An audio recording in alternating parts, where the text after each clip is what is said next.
Hey, how are you? It's another episode of Film Streak. My name is Rob. This thing that I started now, it's been a few years we've been doing this. And the idea is always to watch something new, to explore some things or find some of those ignored or overlooked films and stories that are out there from filmmakers that maybe you've heard of, maybe not. And part of it is a sort of reconciling a little bit of some I guess some willful ignorance on my part, right? Of all the films I've seen over the years, of finding those that I somehow just ignored and didn't think were maybe worth watching or just didn't make the time for. And I say all that because this episode, I'm circling back. I'm going back to watch a few films from David Lynch or about David Lynch, recently passed, and really a kind of a unique individual, not just a filmmaker and storyteller, but an artist and a visionary. And that's something I don't say easily because I didn't really recognize that for a long time. You know, I remember really starting to pay attention to films and storytelling and cinema in the bigger sense, in the like maybe late 80s through the 90s. And of course, David Lynch was a name that people knew. But as I've said in the episode I did last year, there were so many of his films that I still wasn't familiar with. And all I could really grab onto was the idea that, well, he just tells weird stories with weird characters. The thing that I kind of associated the most with him was Twin Peaks. And even though I had seen Blue Velvet, not when it came out, but maybe 10 years later, I think the film that really kind of put me on to, I suppose, what I thought he was about was Lost Highway. And here, with the news of him passing, not only did it kind of make me maybe rethink or just go back and revisit some of the films that I talked about in that last episode, but I even went back and watched some of the films I had seen before. I went back and I watched Blue Velvet again. I went back and watched Lost Highway again. And those films, I think they captured something very unique and also kind of dangerous and dark and, I don't know, perverse. And yet it told it in a very strange and surreal way that I guess it just captured the imagination, of the weird folks. And I'm not saying I'm not one of them, but I didn't really recognize them as that so much at the time. Only in the years later have I come around to understanding these are not mainstream stories or characters. I feel like that's pretty obvious, right? Like looking at it now, but at the time I just thought, well, this is a film that I'm not sure I really understand, even though I really enjoyed something about it. So I came to the point where I said, look, there's some other films here that I just hadn't seen yet. I still had not gotten around to. Even when I did that episode before, there was a couple of films that I chose to kind of put off, and I didn't really have a necessarily a great reason. I just thought, well, kind of ran out of time. I needed to record an episode, and so I went with what I had. Well, I take it back. One thing was I really wanted to see Wild at Heart, but it's hard to find it. I mean, it's not on any streaming service. You can't rent it. You can't buy it on, Amazon Prime or iTunes or any of that, right? So where do you watch it? Good question. There is a very kind of expensive collector's edition Blu-ray of it, or maybe there's a few editions of that, but it is available on good old physical media. So if you're really looking for Wild at Heart and you can't find it anywhere, that's one place to look. So, with that in mind, before I talk about Wild at Heart, I want to talk about this documentary I found on Max called David Lynch, The Art Life. And it's on Max. I think it's also on Criterion Channel. And the uh, the thing I really wanted to watch this for was because it kind of gives us a behind the scenes look at not necessarily his filmmaking approach or his recounting so much of different things about the films, but it was more of a look at his own personal, I don't know, philosophy or creative process, whether it's films or any kind of, I mean, the documentary itself is put together through interviews with him and recordings of him talking about these things, but we're also seeing footage of him working on art, right? Whether it's like paintings or some kind of mixed media piece, it's just him at work, finding a way to express the vision or the idea. And we see examples of his other artwork. There's, if I remember right, I don't think there's anything, I don't think there's much in terms of like footage from the films. I think it is primarily about his own like personal creations. And that's something that's very fascinating to me.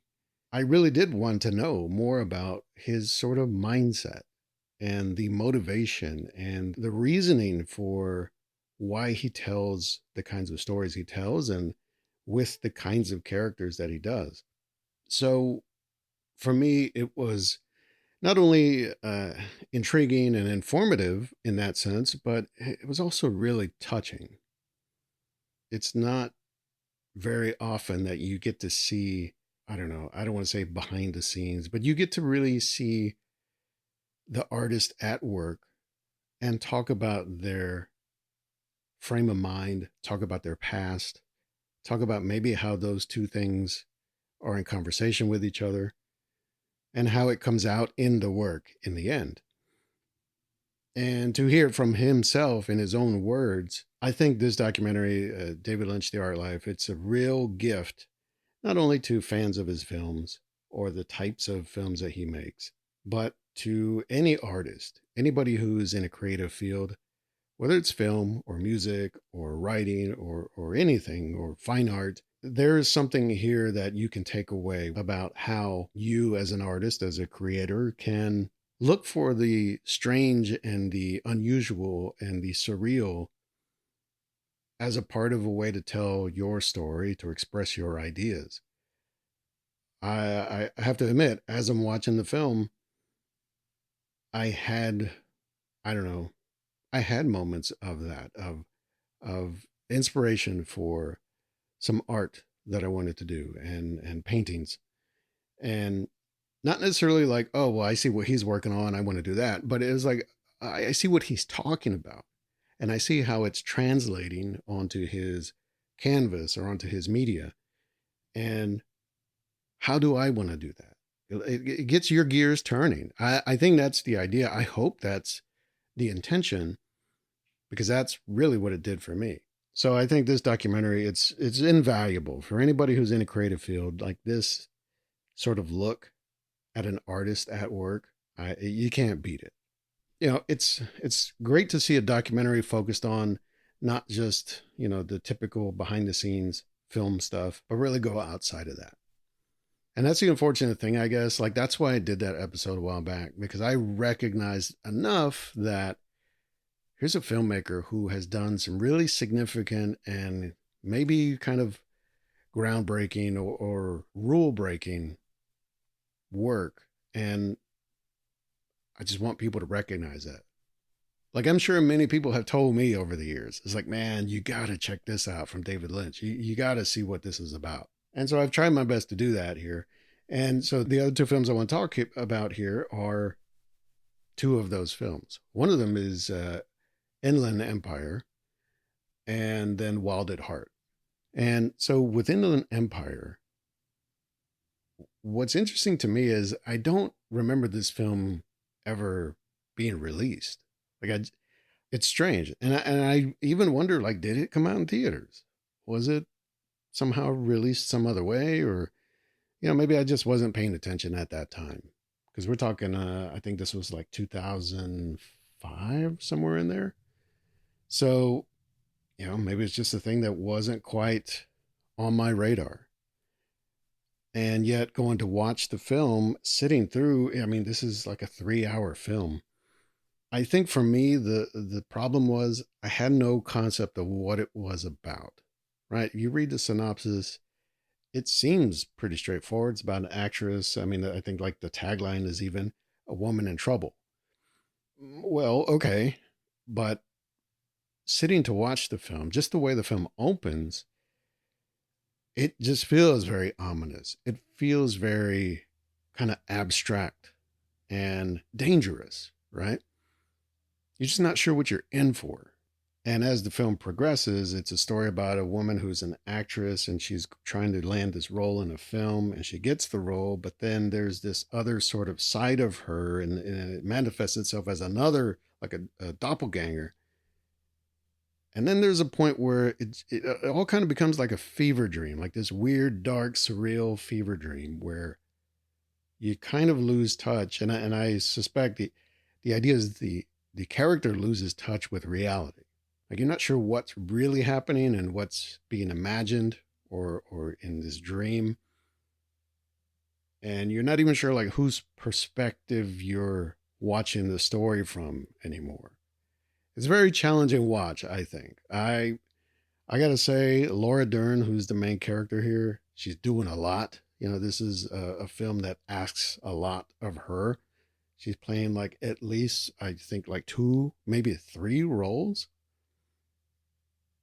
And in the end, I think the problem is that it it feels like it's taking on so much. It's so ambitious, and yet I don't really know that it connects for me. Like I feel like it doesn't really all add up or make sense in a satisfying way until pretty much the end of the film when everything kind of just like steps outside of itself and we kind of get our bearings again when the film shows us that this journey that this character has been on has been in front of a camera, or that's kind of the way it's shown on screen. And so I'm sure there's a lot of like a metaphor that's going on here, and it's commenting on Hollywood. It's commenting on the idea of identity, and I just feel like it's doing a lot. It's trying to really make some big points, but I don't know. It feels so. It Part of it also it just feels strange for the sake of being strange. Like just to say like, oh, this came out of left field. Why? Because it could. And I don't know that that's necessarily the right reason to do it. But again, we're talking about David Lynch, so I feel like, well, there must be a reason why, and I'm just not seeing it.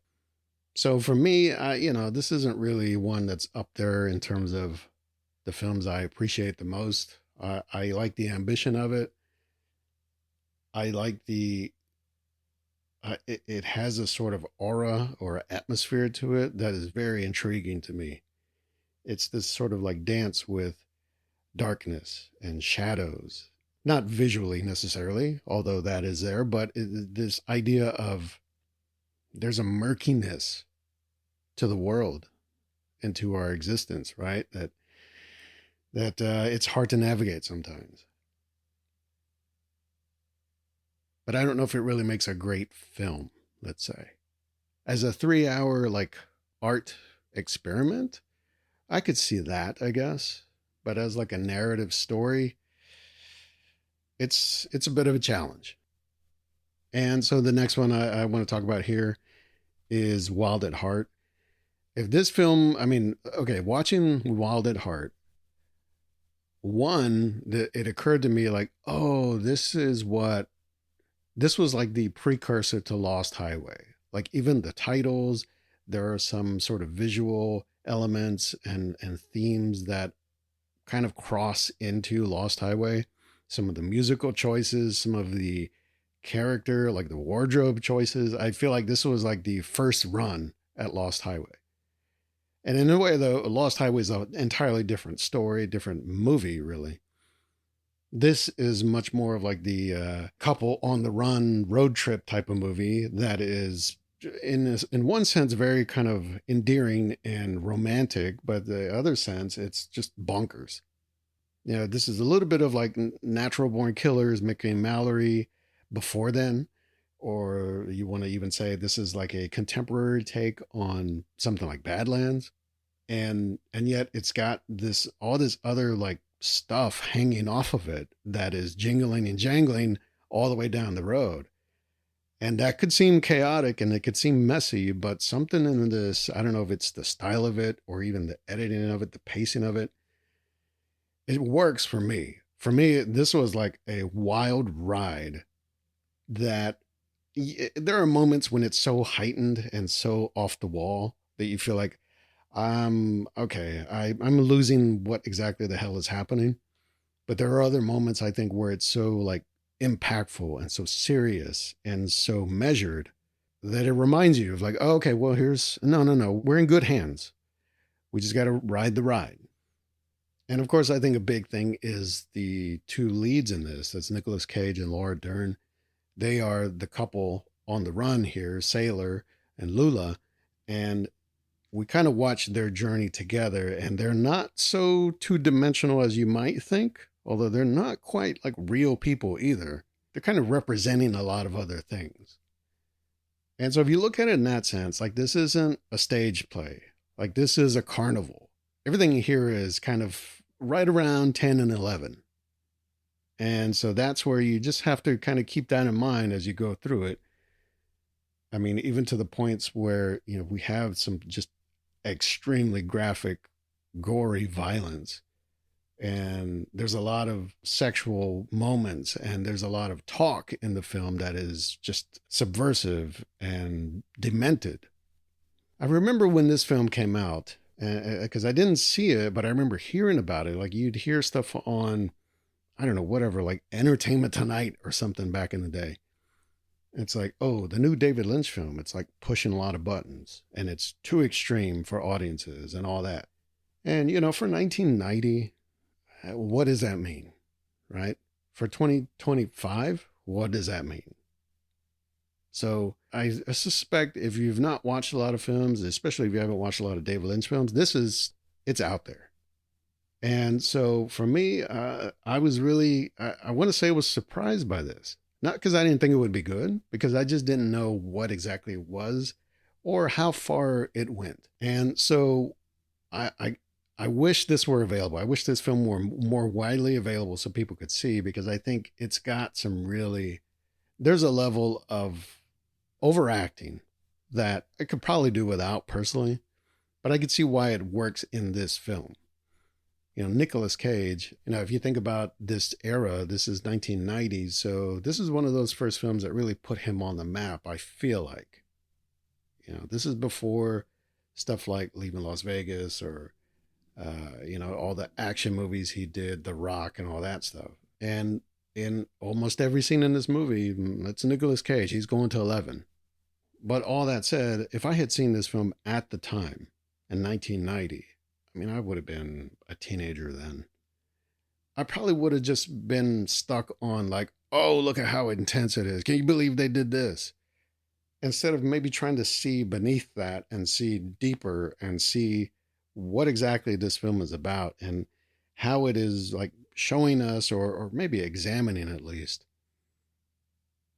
the idea of these sort of broken people, these broken souls and the landscape that they're I don't know they're riding across. This idea of these broken dreams that may or may not ever come to fruition, right? But these people have this sort of belief and this connection with each other that they are riding this thing till the wheels fall off. And none of that is really in the film exactly, but I think that's the idea. So I can at least appreciate it on that level versus just being fascinated by, oh, the dude just blew his own head off. Whoa, okay, that's intense. So that's, let's say, one hit and one miss with Inland Empire and Wild at Heart. David Finch, The Art Life, the documentary, that's a hit. I would definitely recommend that one. If you've seen only a few of his films, it's worth your time to get to know David Lynch as a filmmaker, as an artist, as a creative soul. So, if anything, let this be a reminder of let's appreciate these filmmakers and these artists while they're still here, while they're still working. They deserve the recognition, not just in the moment, but even throughout, over time. So that's it for me for this week, for this episode. If you want to check out some others, go to filmstreak.com. You can find more episodes there. If you are curious, so the earliest episodes of the podcast, I pulled those off the feed. They're still available. I've made them, I had to do the paywall thing. Here's the thing though, okay? If you want to see those episodes or hear those episodes, send me a message. Go to filmstreak.com. There's a way to send me a message there, and you can get access to those. I'll slip you a little something. No big deal. It's on me. It's not about the money. It's about just making sure the right people who really want to hear stuff are getting to hear it. Anyway, that's it. Personally, the weather here where I'm at, it's been all over the place. Wherever you are in the world, maybe it's hot, maybe it's cold. I don't know. This year is starting off crazy. Stay cool, stay warm, stay safe, I guess, and go watch something new.